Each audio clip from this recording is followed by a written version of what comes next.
So in this bonus learning objective, we're going to talk about simplifying complex fractions. So a complex fraction is just when we have one fraction expression inside of another. So this right here is an example because we have this big fraction bar here. But within that fraction bar, we have other fraction bars as well. All right, so this is a complex fraction because there's multiple fraction bars, and they're generally bad because they're not fully simplified. We prefer just to have one fraction instead of multiple fractions inside of each other.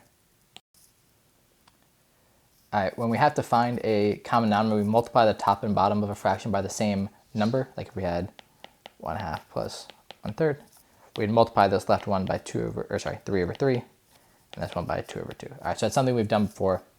We use the same trick to help us simplify a complex fraction. All right, so what do I mean by that? All right, let's say I want to simplify this complex fraction. What I need to do is I need to get rid of this 5 here, and I get rid of this x. If I get rid of those, then I no longer have a complex fraction because the fraction within a fraction are gone. So how can I get rid of a 5 on the denominator? I multiply everything by 5.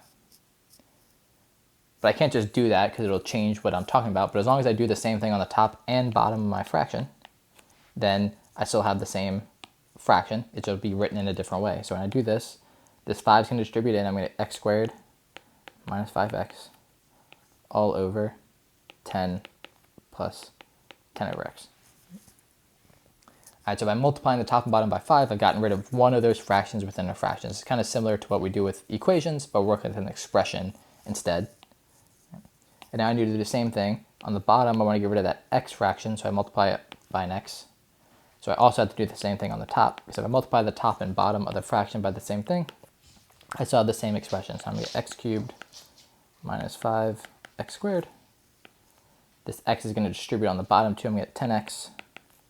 And then when I multiply by that last part, the fraction part is going to cancel. I'm just going to get plus 10. And now you can see I've gotten rid of the fraction within a fraction, and now I just have a single fraction, and that's simplified. All right, so this is how I simplify complex fractions. Again, just using the fact that as long as I multiply the top and bottom of a fraction by the same thing, I don't change my answer. And so here's another one. This one, same idea. I want to get rid of the fractions, so I just go one fraction at a time. The first thing I'm going to do is multiply everything by 9. And as long as I do it on the top and bottom, it's still the same expression. So x over 9 times 9 is x. The second one is going to be 9 over x. X squared over 3 times 9 is going to be 9x squared over 3 plus 9x.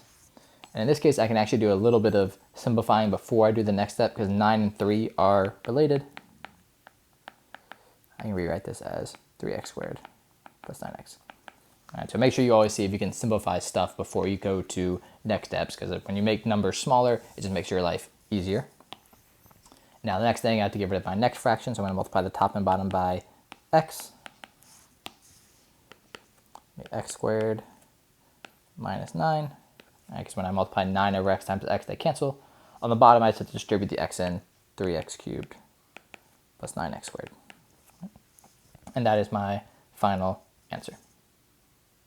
And so again, the goal is to always just get it to a point where you just have a single fraction rather than multiple fractions. All right, so here's one for you to try on your own. I'd simplify this expression. All right, here's how I did this one. You could have done this one in 2 steps or 1 step. So I multiply the top and bottom by x squared.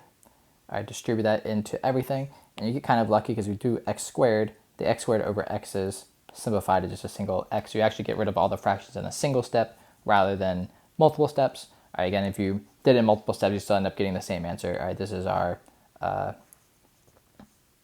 answer for simplifying the complex fraction. All right, so for this learning objective, you're going to do problems on delta math. All right, you have to get 5 questions right of just simplifying these complex fractions to where it's just a single fraction instead of a fraction within a fraction. One thing to be aware of is delta math solves these problems in a slightly different way. They get common denominators and then turn the division problem into a multiplication problem. In my eye, that just takes a lot more steps. I think this whole idea of kind of multiplying the top and bottom of your fraction, at the more straightforward way, it takes like 2 steps instead of 8 steps or something like that. You can learn the delta math way and solve it that way, again, it's still correct. It's still mathematically viable to do it that way, but it's not the way that I taught it in the video. All right, so if you're struggling with these problems and the solutions on delta math aren't helping you, just let me know. I can give you some help to get through these problems.